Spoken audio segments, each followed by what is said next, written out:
Oh, hey, what's up, you guys? How's it going? It's Papa, and today I'm going to be showcasing you guys my updated Horus Runick deck that I have been actually playing with for the upcoming format. And I want to say that even though I just did my last deck profile on this deck, the deck is still very solid, especially after the ban list, since nothing was touched for any of the Horus cards, none of the Runicks were touched, anything like that. This deck can still compete. Now, I know not everyone is a huge fan of Runick cards, but I feel like if you wanted to just play something super easy and something that just kind of plays itself, your best bet is probably something like this. I did cut a few cards. I didn't change too much about the deck because it was fine before, but I will go ahead and showcase you guys some of the changes because I think the deck is still in a really good spot this format. But without further ado, let's go ahead and get into it. Of course, we play 3 copies of Insevi, 1 Duomatef, 1 Happy, and 1 of the cards I still cannot pronounce even after all this testing.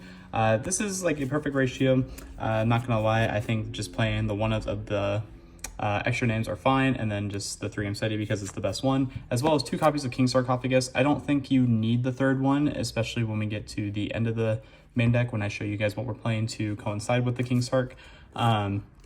This line is very solid. I don't think there's anything you really need to change about this list. I think the lineup right here is fine. If you really wanted to, you could probably play a 3rd King Sarcophagus. That way, you just have a better chance of getting your engine going. But I feel like with how the deck is played out now, you don't really need to play the 3rd King Sark, especially because I try to keep the deck at 40 cards for a big main reason, which you'll see later. But that's going to go ahead and do it for the Horus lineup. For the Runicks, of course, we are on our 2 copies of Runick Fountain.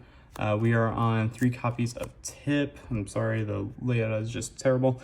3 copies of Runick Destruction, 3 copies of Runick Slumber, 3 copies of Freezing Curses, 3 copies of Flashing Fire, and 1 Runick Dispelling, as well as 1 Runick Smiting Storm for our Runick lineup. Yes, we do play a lot of Runicks, mainly because these are basically what's going to help you with your consistency. Being able to resolve multiple fountains is still very solid.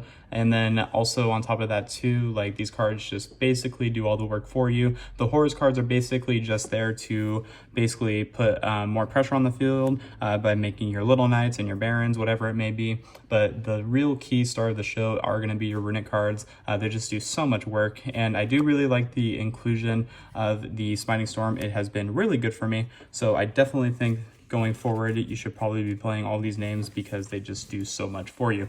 But that's going to do it for the Runick lineup. Basically, I cut the 3rd King Sark for the Smiting Storm. I do think it is a very fair trade because you basically lose 90% of the time due to not having multiple Runicks in hand. So I wanted to make sure that you had a fat chance of opening at least like 1 to 2 Runicks depending on your situation. So adding the extra name does come up. Then we're on our Synchro package. We are on 1 Crimson Gaia as well as 3 copies of Vision Resonator.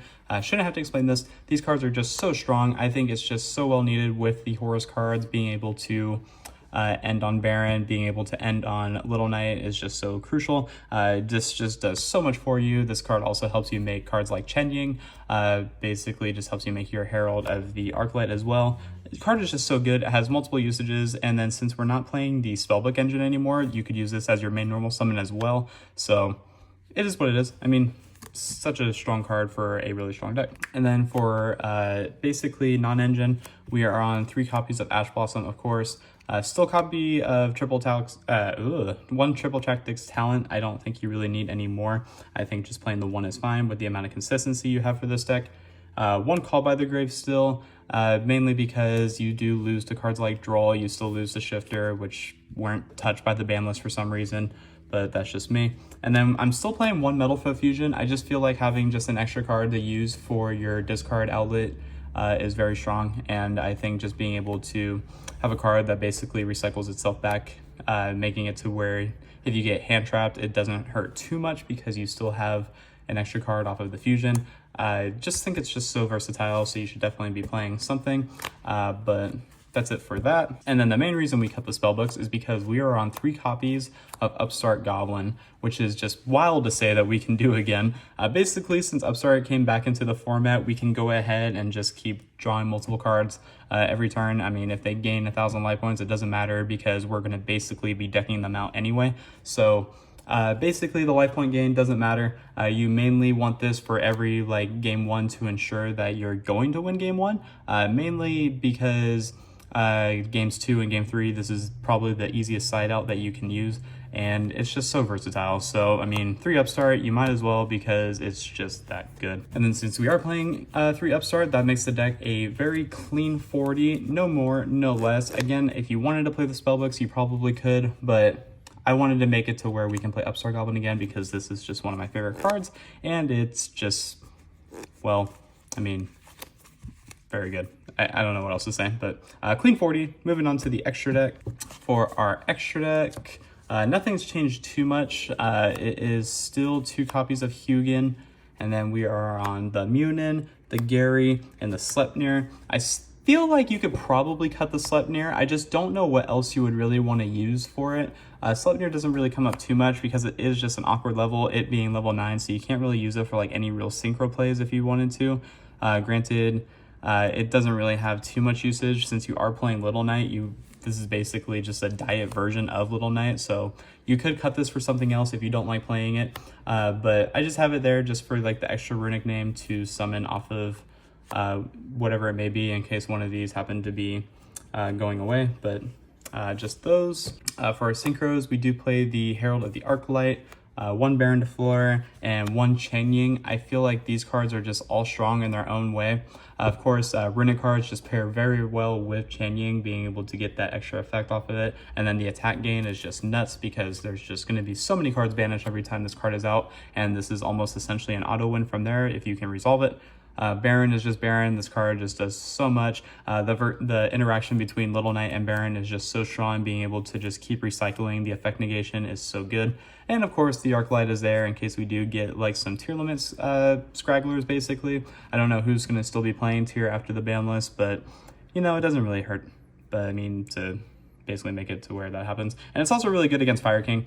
Being able to like have them like banish their cards is very nice. So that's it for the synchro lineup. Only 3 synchros. For Xyz monsters, it's very versatile. We play 1 Dingirsu still, 1 Giant Trainer. Card's nuts. I mean, being able to draw 3 cards is really good. And then if it comes to it, this card also helps you in time. 1 number 38. And then 1 Typhon. Basically, I don't really summon Typhon a lot, but since I can't play Zeus really, since I don't really ever go into my battle phase, it had to be one of them, so I opted for Typhon just because of its versatility. And most of the time, if you do summon this card, you're probably going to be winning the game anyway. The card just does so much for you. Number 38 is just really good if you can't get access to a number 90 right now, which I cannot. I just have no idea when that card's getting reprinted, and I don't really want to waste the money on it. So I mean, I could get one if I really wanted to, but honestly number 38 has just been really good as well, since you have effect negation basically with your Baron and your freezing curses. Basically having that spell negate is actually just so strong. And Dingirsu is just a non-target send, which does come up, and which reminds me, Orcus deck profile coming soon as well.